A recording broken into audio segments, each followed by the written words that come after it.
गरीब लेकिन ईमानदार किसान। एक छोटे से गांव में रामू किसान रहता था।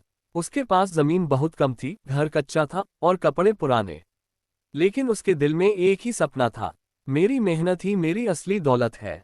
हर सुबह सूरज निकलने से पहले रामू खेत में पहुंच जाता। कंधे पर हरी हरी पौध की गठरी उठाए, पैर कीचड़ में डूबे हुए, वो मुस्कुराते हुए खेत में काम करता। उसकी पत्नी सीता और बेटी गुड़िया भी उसकी मदद करती। उसी गांव में एक अमीर जमींदार रहता था, लालचंद। उसके पास पैसा, नौकर, बड़ी जमीन, सब कुछ था। लालचंद रोज छाता लेकर खेत के रास्ते से निकलता और रामू को देखकर हंसता। अरे रामू, इतनी मेहनत क्यों करता है? मेहनत से कभी अमीर नहीं बनते। रामू सिर झुकाकर बस इतना कहता, मालिक, मेहनत से ही पेट भरता है। लालचंद और उसका मुंशी रामू का मजाक उड़ाते। एक साल गांव में भयंकर बारिश आई। चारों तरफ पानी भर गया। कई किसानों की फसल बर्बाद हो गई। लालचंद ने बिना सोचे समझे खेतों में काम रुकवा दिया। लेकिन रामू ने हार नहीं मानी। कीचड़ में खड़ा होकर दिन रात मेहनत करता रहा। उसकी पत्नी बोली, इतनी मेहनत करोगे तो बीमार पड़ जाओगे। रामू मुस्कुराया, अगर आज नहीं किया तो कल हमारी बेटी क्या खाएगी?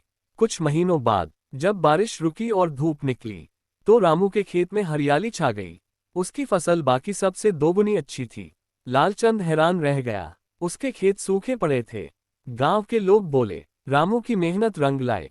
बाजार में रामू की फसल सबसे अच्छे दामों में बिकी। पहली बार उसके घर में खुशहाली आई। रामू ने बेटी का स्कूल में दाखिला कराया, घर की मरम्मत करवाई और गरीब किसानों की मदद की। लालचंद को अपनी गलती का एहसास हुआ। एक दिन लालचंद खुद रामू के पास आया। छाता हाथ में था, लेकिन आंखें झुकी हुई थीं। रामू, मुझे माफ कर दो, मैंने मेहनत का मजाक उड़ाया।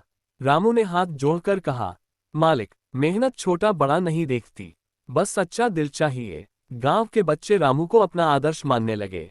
लालचंद ने भी मेहनत से खेती शुरू की। गांव बदल गया, सोच बदल गई। मेहनत की कोई जात नहीं होती। मेहनत अमीर गरीब नहीं देखती। जो मेहनत करता है वही सच्चा राजा होता है। कहानी अच्छी लगी हो तो लाइक, शेयर और सब्सक्राइब जरूर करना बच्चों।